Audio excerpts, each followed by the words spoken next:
نعرے تکبیر، نعرے رسالت، مسلک اعلیٰ حضرت، لبیک لبیک لبیک یا رسول اللہ، لبیک لبیک لبیک یا رسول اللہ، تاجدار ختم نبوت زندہ باد زندہ باد، تاجدار ختم نبوت زندہ باد زندہ باد۔ عزیزان گرامی وقار، آج میلاد منانے کے لیے آپ آئے ہیں، اتنا تمہارے سینوں میں ایمان بھر جانا چاہیے کہ ہماری اصل زندگی حضور کے لیے، ہماری زندگی کس کے لیے ہے؟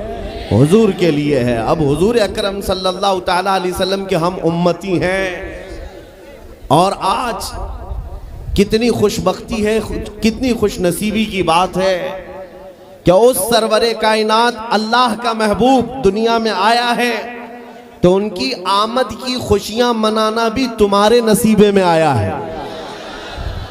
ایرے غیرے نتھو کھیرے کی حیثیت بھی نہیں میرے آقا کی میلاد منانے کی، یہ سنیوں کی قسمت ہے الحمدللہ۔ ہر سال حضور اکرم صلی اللہ تعالیٰ علیہ وسلم کی آمد کی خوشیاں مناتے ہیں۔ اور ایک بات میں اور آپ کو بتا دوں، اسلامی مہینے لوگوں کو زیادہ یاد نہیں رہتے، محرم، صفر، ربیع الاول، ربیع الاخر، جنوری، فیبروری، مارچ، یہ ساری چیزیں تو یاد رہ جاتی ہیں، لیکن میرے عزیزوں اسلامی مہینے اکثر کو یاد نہیں رہتے۔ ایک مہینے کی بات میں کرتا ہوں، اجنبی آدمی بھی سنیوں کے محلے میں چلا جائے پتہ چل جائے گا کہ ربیع الاول چل رہا ہے، اور محلوں پہ نہیں، اگر چہرے بھی دیکھ لے تو پتہ چل جائے۔ کیوں؟ اس ماہ مبارکہ کو ہمارے نبی پاک سے نسبت ہے، اور جب ربیع الاول شریف کا مہینہ آتا ہے سنیوں کے ہاں خوشحالیاں بڑھ جاتی ہیں، اور خوشیوں میں جھومتے ہیں، ہر جگہ سے جلوس نکلتے ہیں، اور حضور کی تعریف قصیدے ہر جگہ چلتے رہتے ہیں۔ اسی کو شاعر نے کہا تھا، نثار تیری چہل پہل پر ہزاروں عید ربیع الاول، سوائے ابلیس کے جہاں میں سبھی تو خوشیاں منا رہے ہیں۔ ایکو بند کر دو، ایکو بند کر دو۔ سوائے ابلیس کے جہاں میں سبھی تو خوشیاں منا رہے ہیں۔ عزیزان گرامی وقار، بعض تو یہ کہتے ہیں کہ میلاد کے لیے دلیل کہاں ہے، اس کا ثبوت کہاں ہے، آپ میلاد مناتے رہتے ہیں۔ ان کمبختوں کو پتہ کیا ہے، آغاز سے اخیر تک قرآن ہے نعت مصطفیٰ، محبوب کے بیان کا کیسا انوکھا ڈھنگ ہے۔ اللہ کریم نے اپنے حبیب پاک صلی اللہ علیہ وسلم کا ذکر فرمایا ہے، اور میلاد ہوتا ہی ہے حضور کے ذکر کے لیے۔ اور سنو، بعض لوگوں کے ناک اور بھویں سکڑ جاتی ہیں میلاد کا مہینہ آتے ہی، کچھ کے تو پیٹ میں درد زور سے شروع ہوتا ہے، جب تک ربیع الاول کا مہینہ جاتا نہیں کڑن زیادہ ہونے لگتی ہے۔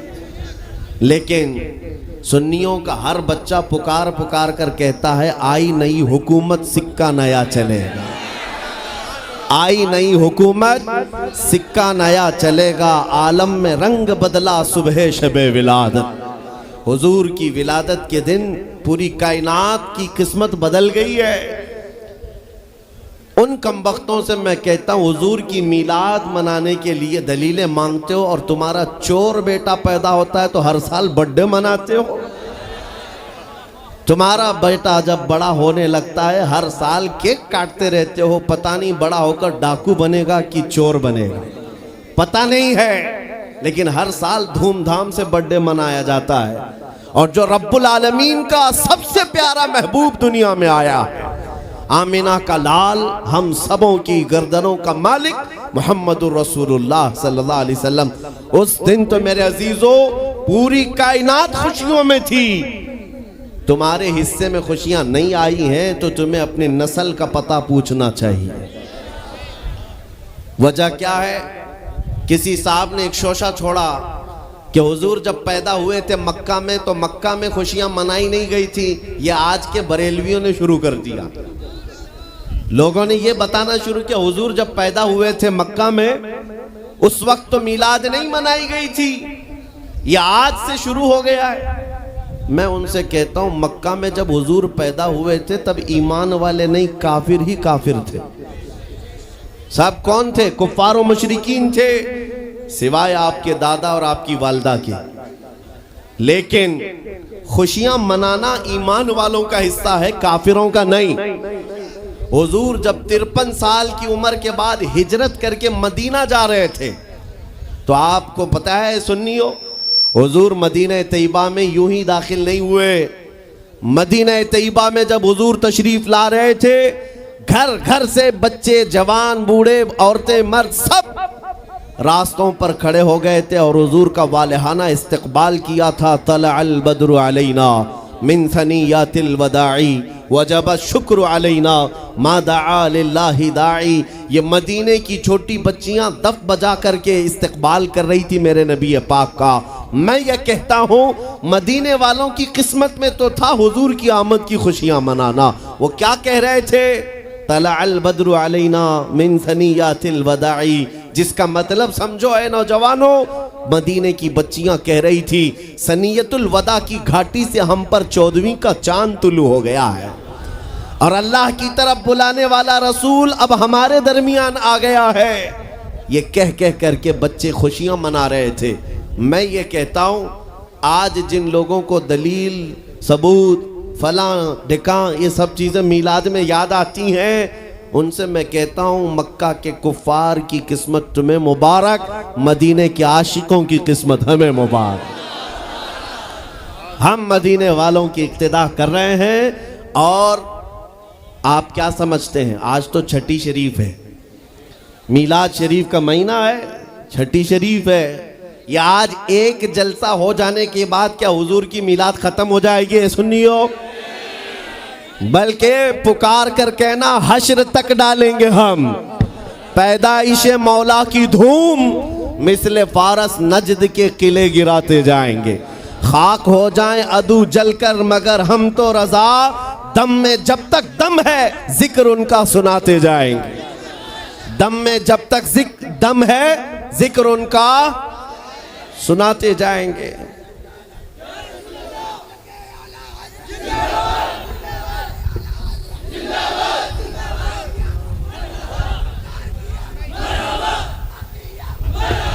توجہ، میلاد کی محفل ہے، حضور اکرم صلی اللہ تعالیٰ علیہ وسلم کا تذکرہ۔ اب سنو، آپ تو الحمدللہ شوق سے سننے کے لیے آئے اور بہت سالوں سے سنتے بھی ہیں، لیکن آج کچھ اور کان بھی کھڑے ہیں سننے کے لیے، میں ان کو بھی سنانا چاہتا ہوں جو